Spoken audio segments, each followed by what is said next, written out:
दोस्तों इस वक्त हमारे साथ हैं सोमवित मांझी जी। बताने की जरूरत नहीं, वार्ड नंबर 18 से पार्षद के उम्मीदवार हैं और मेयर पद का सबसे बड़ा डिप्टी मेयर का एक प्रमुख दावेदार है। आप समझ सकते हैं कि पीछे चना भटूरा और चने की दुकान है और इनकी ये अदा है। ये आपको चाय पीते मिल जाएंगे शहरों में, किसी भी छोटे मोटे होटल पे, स्टॉल पे, और कहीं वो चना चबाते मिल जाएंगे। और यही इनकी सियासत का एक अपना तरीका है।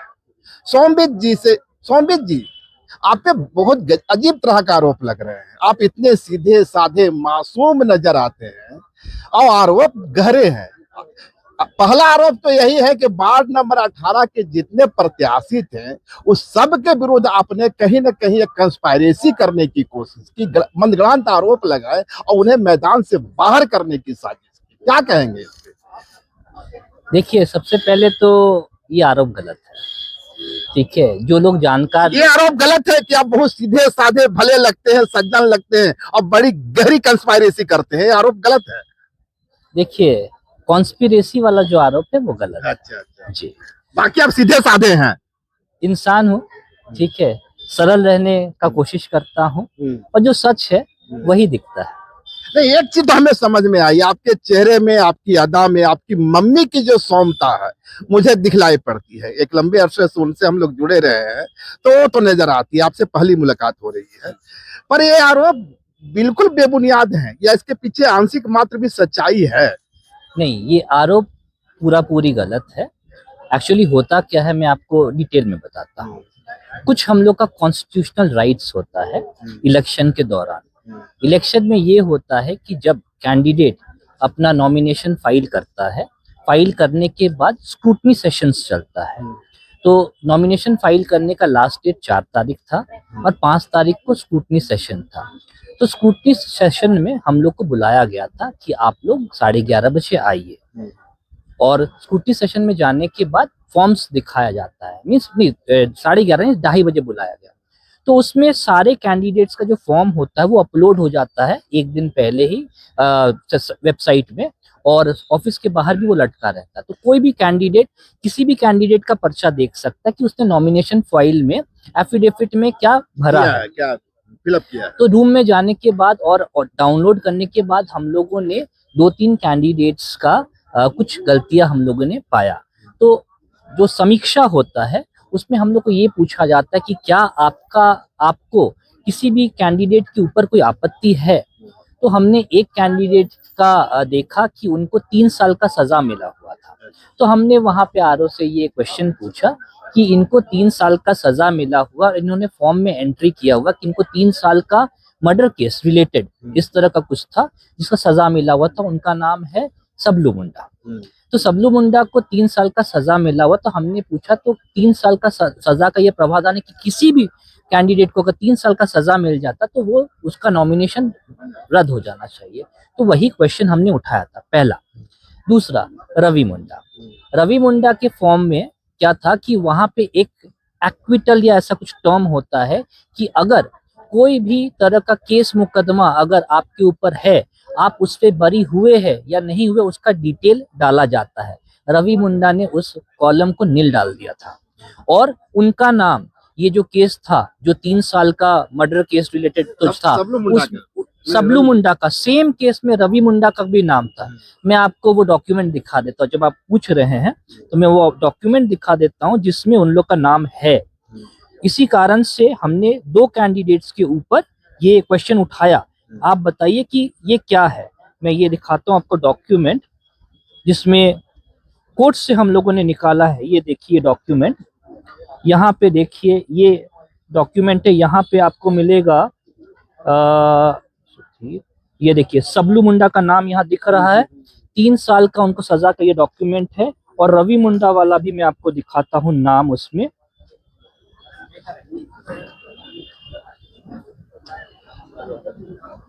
आइए इसको भी देखिए। ये देखिए ये डॉक्यूमेंट में ये रहा रवि मुंडा का नाम। ठीक है, तो 3 साल का सजा वाला डॉक्यूमेंट में इन लोग का नाम था। इस कारण से हमने आरओ को लिखित में दिया कि क्या इसका मामला का जांच किया जाए, क्योंकि वो समीक्षा बैठक था, स्क्रूटनी का बैठक था, तो हम लोग स्क्रूटनी करा रहे थे। और तीसरा कैंडिडेट जो थी संगीता श्रीवास्तव, उनका एक सेक्शन था एफिडेविट में जो उन्होंने ब्लैंक रख दिया था। तो हमने 3 ही क्वेश्चंस पूछा था और ये क्वेश्चंस कहीं से भी गलत नहीं है। और अब ये आरओ का डिसीजन है कि उसको एक्सेप्ट करे या ना एक्सेप्ट। ये राजेश गुप्ता का भी कुछ है, उनके भी कुछ मामले हैं। नहीं, आशा देवी के आशा देवी के ऊपर हमने कोई क्वेश्चंस नहीं किया था, क्योंकि ये 3 क्वेश्चंस हमने रिटर्न में दिया था, तो रिटर्न में तो जमा है और तीनों का जो सर्टिफिकेट मतलब जो था उसको मेरे पास ऑलरेडी है रिसीविंग। तो हमने सिर्फ 3 के ऊपर ही क्वेश्चन किया था और ये मेरा राइट है, क्योंकि वो स्क्रूटनी सेशन ही था, उसमें एक कैंडिडेट दूसरे कैंडिडेट के ऊपर क्वेश्चन कर सकता और मैंने वही किया था। एक दूसरा जो आरोप आप पे लगता है कि आप मम्मी का जो राजनीतिक पकड़ है, ओहदा है, उनका जो रुतबा है, उसका इस्तेमाल करते हैं आप। देखिए, मैं पढ़ा लिखा कैंडिडेट हूँ, बिजनेसमैन हूँ, जनता के साथ भी जुड़ा हुआ हूँ, मेरा अपना एक रुतबा है, अपना एक शख्सियत है और मैं उसी के सहारे सारे काम करता हूँ। अब अपनी माँ का कोई सहायता अगर लिया जाए, इसमें कोई बुरा बात तो नहीं है। अगर आपके पिताजी डॉक्टर हो तो कोई बीमारी होगा तो आप उनसे इलाज कराइएगा, सेम चीज है। तो आप जो सोशल एक्टिविटीज करते हैं और लोगों से मिलते जुलते हैं, तो इस दरमियान आप माँ के रुतबे का इस्तेमाल कहीं नहीं करते, इसका मतलब तय हुआ। मैं सांसद प्रतिनिधि हूँ, अच्छा, साथ में PN PS2 member of parliament हूँ। उस औहदा पे रह करके जो भी किया जाता है वो मैं करता हूँ। नहीं, लोग कहते हैं कि जब भी महुआ माझी जी की पोस्टर लगता है तो उसके नीचे सोमित माझी निवेदक लिख देते हैं, तो ये जो है एक गलत परिपाटी है। नहीं, बिल्कुल नहीं है। आप किसी नेता का अगर फोटो लगाते हैं, अगर आप लगातार निवेदक लिखते हैं ना, तो मैं वही करता हूँ। एक लास्ट सवाल होगा, देश में सोना बहुत महंगा है और हम जैसे लोग तो सोना का सपना भी नहीं देखते हैं, मैंने सपने में भी सोना नहीं देखते हैं, सिर्फ सोते हैं।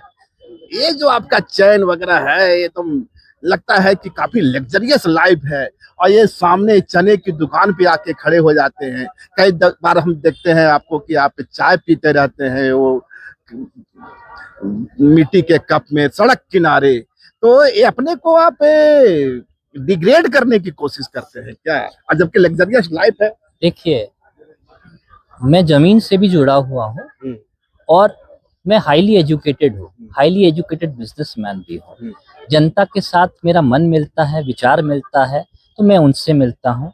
और मेरा एक दूसरा लॉबी भी है, तो मैं दोनों वर्जन्स में रहता हूँ और मुझे शौक है कुछ चीज़ों का, वो मैं करता हूँ, और मुझे जनता का सेवा करने का भी शौक है, मैं वो भी करता हूँ। तो मैंने दोनों चीज़ों में बैलेंस बना। नहीं, शौक से ख्याल आया, आपकी मम्मी एक लब्ध प्रतिष्ठित साहित्यकार है, तो क्या सोमित माझी को साहित्य में भी रुचि है? देखिए, मुझे गाना गाने का शौक है, नाचने का शौक है, लोगों का सेवा करने का शौक है। किताबें मैं पढ़ता हूँ, लेकिन पढ़ाई रिलेटेड की किताबें पढ़ता हूँ, नॉलेज रिलेटेड की तो गाना प्रोफेशन है या शौक, या बाथरूम सिंगर है? हाँ हाँ हाँ, बोल सकते हैं बाथरूम सिंगर।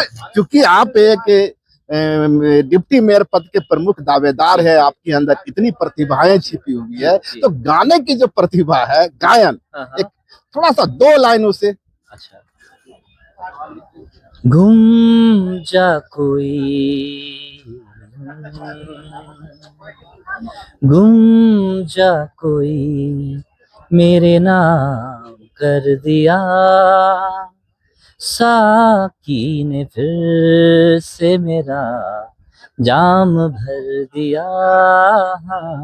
अब ये हॉल से कॉल आ रहा है, हमको जाना हमारे इस मंच से आप न्यूज मॉनिटर की इस मंच से अपने मतदाताओं को क्या संदेश देना पसंद करेंगे आप? देखिए, पढ़े लिखे समझदार युवा कैंडिडेट को आप पार्षद के लिए चुने, डाउन टू अर्थ को पार्षद चुने, जो इस तरह के दुकानों पे खड़ा होकर के चाय और पकौड़े का आनंद ले सकता। जी जी जी, मैं चाहता हूँ कि मैं प्रकृति का भी आनंद लूं और आप लोगों से ग्रास रूट लेवल पर मिल करके, जुड़ करके, आपके साथ रह के आपका सेवा कर सकूं। धन्यवाद। तो ये थे हमारे साथ सोमित माझी जी, आप समझ सकते हैं ये महुआ मांझी राज्यसभा सांसद जेएम कोटे से राज्यसभा सांसद महुआ मांझी के बेटे हैं और इस वक्त वार्ड नंबर 18 से पार्षद के उम्मीदवार हैं और इसके साथ ही डिप्टी मेयर का प्रमुख दावेदार है। और आपने जैसा देखा यह छोटी सी दुकान है, ये चना है, बादाम है। इस दुकान पे खड़े होकर शोभित मांझी चने खाते हैं, बादाम खाते हैं, चाय पीते हैं और लोगों के साथ संवाद करते हैं। यही उनका यही जो उनकी अदा है लोगों से जोड़ती है।